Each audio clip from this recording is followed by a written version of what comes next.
বন্ধুরা চলে আসলাম আজকে দুপুরবেলা ভিডিও নিয়ে। আমি আজকে বানাবো ডিমের ঝোল। তার জন্য এখানে কিনে নিয়েছি আলুগুলোকে কেটে সিটি দিয়ে নিয়ে তার সাথে কাঁচা লঙ্কা আর টমেটো এটাকে আমি সিটি দিয়ে নিয়েছি। আর এখানে আছে সেদ্ধ ডিম, সেদ্ধ করে নিয়ে ভালোভাবে ছাড়িয়ে নিয়েছি। এই দেখো, আর নিয়েছি এখানে রসুনটাকে আমি থেতো করে নিয়েছি। এই দেখো, আর নিয়েছি পেঁয়াজ। কড়াইটা বসিয়ে নিয়েছি, তেল দিয়ে দেবো। দেখো, সর্ষের তেল দিয়ে দিয়েছি।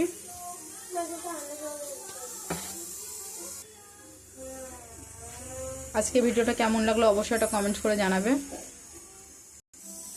আমি এবার দিয়ে দেব হচ্ছে কি কড়াইতে অল্প একটু লবণ, যেহেতু আমি ডিমটা ভাজবো তার জন্য।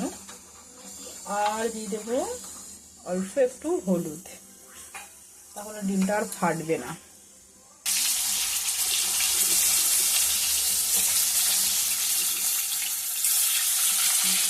একটা ডিম ফেটে গেছে।